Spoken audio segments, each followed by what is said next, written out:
We're rolling. Welcome to the REI Rookies Podcast, The Real Estate Investing Rookies Podcast, episode number 94, where we invite you to follow us on our journey towards financial freedom using the power of real estate. I'm Josh Koth. And I'm Jack Haas.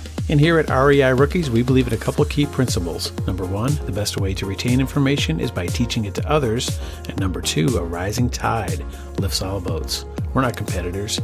We're a community. So let's get into some real estate investing. Well, this week we have to shoot a thanks out to Ryan, one of our listeners off of Facebook, who sent us the idea of today's show. And he was asking about infinite returns. Yeah, and if you have ideas for topics, make sure you hit up info@reirookies.com and send any ideas for future shows you'd like our way. So this one's good. We've done an episode on this before, but to me, this is one of the single best ways to scale your portfolio and to grow, a lot quicker than if you don't utilize the strategy. And it is also a hard mental hurdle to get over, to believe that it's possible to achieve infinite returns in your real estate. And first, we should define what that is and how to calculate your return at all, just for a quick refresher. So basically what we're referring to, there's four different profit centers when you purchase real estate, four different ways to profit. We're talking about cash on cash return today, so that's one, and that's the one that most people focus on. There's also appreciation, depreciation, and amortization. So that's the four ways you can receive profits from owning investment real estate. And today we're focusing on the cash on cash return and how to make that not good, not great, but an infinite return. So first, let's start with how do you calculate the cash on cash return. Basically, it's what you net from a property over the course of a year divided by the amount of money you have invested in the property of your money, and that gives you your return. And we'll go through a few examples here and demonstrate how to get that from good to better to infinite. And hopefully that'll make it clear for people. And with all of these numbers being thrown around, I know it's going to be a little hard for us to follow along. So if you head over to reirookies.com, we'll have it in the show notes. Yeah, and I try to use real basic numbers here just to keep the calculations simple. But we're just a couple assumptions here just to keep the math the same. We're going to assume $1,000 rent, and we typically take 40% of that for expenses. So that's all your taxes, property management, insurance, maintenance, etc. So we'll assume $400 a month for expenses. So let's take our first example of what we consider an okay return or a good return. Let's say we have $1,000 a month rent from a property, $400 in expenses, and now this property we just bought with all cash. We took let's say $100,000 purchase price. We just take $100,000 of our money, bought the property, and we're getting $1,000 a month rent. So we take the $400 off for expenses. That leaves $600 a month. So we take that times 12. That's $7,200 in net cash flow per year. We divide that by our money invested in the deal, which is $100,000. That leaves us a 7.2% return. That's a 7.2% cash on cash return. So, that beats a lot of it beats CDs, right? It beats a lot of what people are investing in currently. So I would consider that a decent return, an okay return. And really, return is all relative, right? You got to think about where's your money invested now? What kind of return is it getting now in whatever vehicle it's in? So if that's better than what you're achieving now, then that's a good return, and it would make sense to move into that type of investment. All right, so that was an example of a decent return, an okay return. Now let's kick it up a notch here and see how we can up that return. And this is all through the power of leverage. And this demonstrates really how powerful leverage is in increasing your return. So let's take the same house, rents for $1,000 a month, purchased for $100,000. Now let's say you did a typical bank loan. You put 20% down and borrow the rest from a bank at the time of purchase. So you take that $1,000 a month rent, and just for some round numbers, we're going to assume the same $400 for expenses. We're going to assume $400 for the debt service on the loan, on the 80%, and $200 a month is your cash flow, the net that's left over. So again, the calculation is take that times 12. That's $2,400 a year divided by the money in the deal. Now remember, your money in the deal now is $20,000. not the full 100 like it was on the all cash deal. And 2,400 divided by 20,000 is 12% cash on cash return. Notice we went from 7.2% to 12% just by reducing the amount of money we have in the deal by using a bank. So even though we're netting a lot less cash flow per month, the return on our dollars we have in the deal has gone up because of the power of leverage. And that's why leverage is so important to increasing your returns in real estate. So that's great. We're up to a 12% return. That beats most investments that anybody can find out there. So we're doing really good, right? I mean, this is a strategy a lot of people use for their entire real estate investing career, and there's nothing wrong with that. You can keep doing this over and over. Problem is you have to continually save up $20,000, right, or 20% of whatever property you're purchasing before you can buy the next one. So it can be a little bit slower than what we're going to talk about next. So we went from a 7.2% cash on cash return up to a 12% return.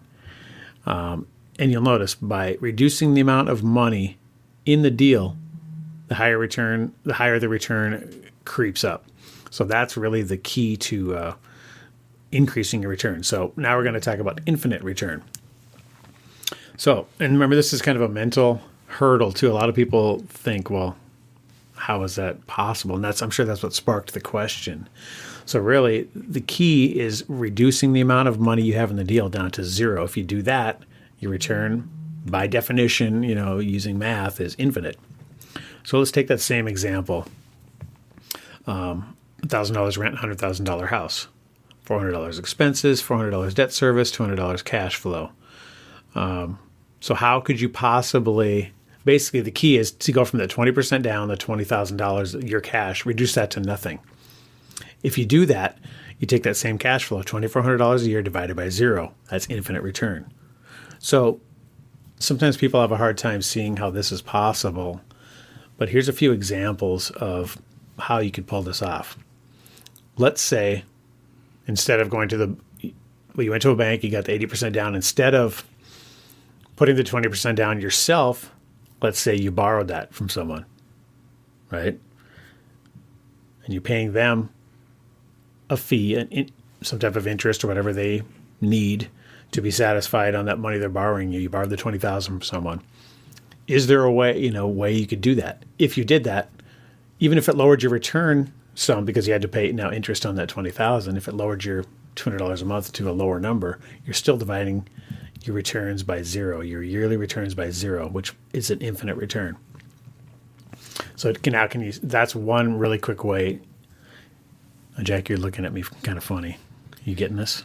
Yeah, I'm getting this. Well, we've been doing this for a while, so it's almost everyday stuff for us. But I think one of the things that we need to remind people is that, the hard part about this is establishing the credibility in the banking relationship and finding some of those private lenders or hard money lenders that allow you to pull this off. Right. And in the end, real estate is a relationship business, so you got to get out there, meet those people. Josh and I are in networking situations on a weekly basis just to establish these type of relationships. So you got to get out there. This isn't going to magically happen. This does take some work, but once you get into the proper position, you can pull it off.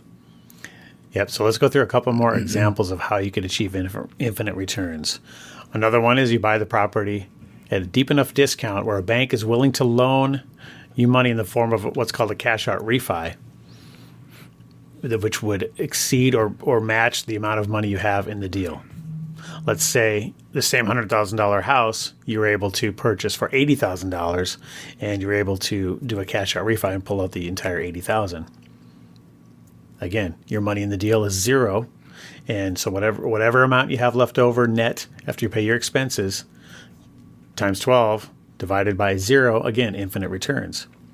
So that's another example. Another way to do it, let's say the bank brings in 80% and you talk the seller into carrying back 20%. There's another example, and that was a hard one mentally to believe was possible. But sometimes for a seller, they don't need all the money at once. let's say they're an elderly person and they kind of would like the idea of receiving monthly payments and make a little bit extra, and it might allow you to get a little bit closer to their desired purchase price too.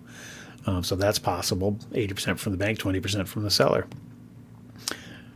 It's another one. Let's say the property's owned free and clear. The seller wants to carry back 80%. You find the 20% from another lender. I mean, really, it's only limited by your imagination, and you can do any combination. You could find the money pretty much anywhere you can find the money to bring into the deal and reduce your money in the deal down to zero. Then you'll achieve that unicorn infinite return. So that's kind of some examples of how to do it. Well, it's a lot like what we've talked about in the past. It's only limited by your imagination, and a lot of this might be solved by solving somebody else's problem. When we were talking about seller carryback, that is actually kind of, even we have had problems getting through that mental block. Why would anybody carry back anything like this? But if you're talking to somebody who's afraid of capital gains or what have you, you just need to build that relationship, understand what they're trying to solve, and it is a very good possibility there. It's something that is well worth exploring. Yeah, and at least learn to run through all the options with this potential seller as you're speaking with them. And if you never ask, would you consider this as a possibility, they're never going to say yes, because they're probably not going to ever suggest it to you. So you have to learn how to look for the keywords that they're mentioning, where maybe a big pile of cash isn't what they're looking for. It wouldn't be their biggest desired outcome. Like I said earlier, maybe the idea of getting payments with some interest, getting a little bit closer to the purchase price, maybe that's more attractive rather than just getting a chunk of cash one time that might be a lower number. Also allows you to give options too, and then, as we know, rather than offering somebody a price and just taking a yes or a no, it's better to give them 2 or 3 options. Say, which one of these do you prefer? Psychologically, you're just a lot closer to someone considering the options rather than just giving you a no.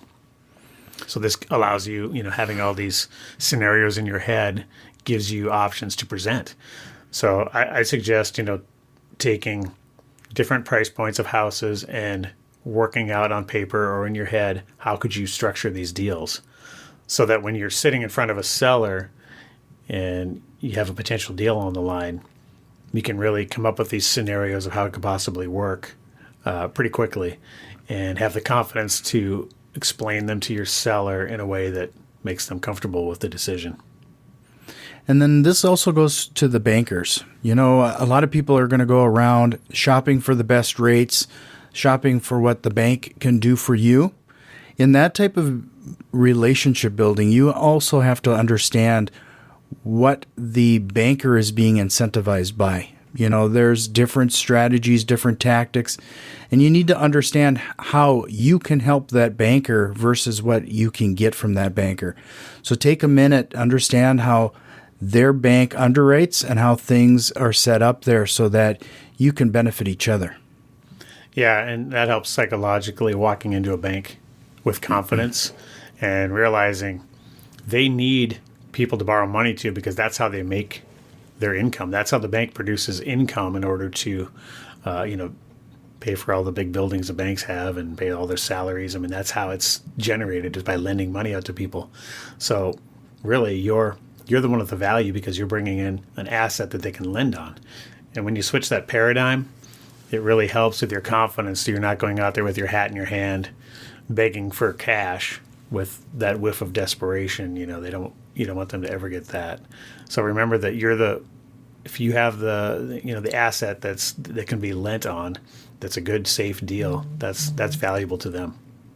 Well, is there anything else that we need to cover on this? We've already talked about the numbers, gave some examples, and about the networking aspect. This isn't something that's easy, and you're not going to probably find it on your first deal, but we want to make sure that we provide some information there on how you can start building those type of relationships. Exactly. And remember, guys, we're putting out a lot of useful content, hopefully, and if you found any value in it, we'd love for you to support us on patreon.com/REI Rookies with a small donation. If you have any thoughts, questions, or just downright suggestions, please send us an email at info@REIRookies. And you can also find us on Facebook, Instagram, and Twitter at REI Rookies. And if you like what you're hearing, head over to iTunes, subscribe, rate, and review the podcast. It really helps other rookie investors out there find the show. And remember, get off the bench. And get into the game. We'll see you next time. I don't like to tell a man what to do with his money, but if you ain't investing in property, then you're dumber than a dummy. I'm not dumb. I'm smart. Well, buy property. That's my advice.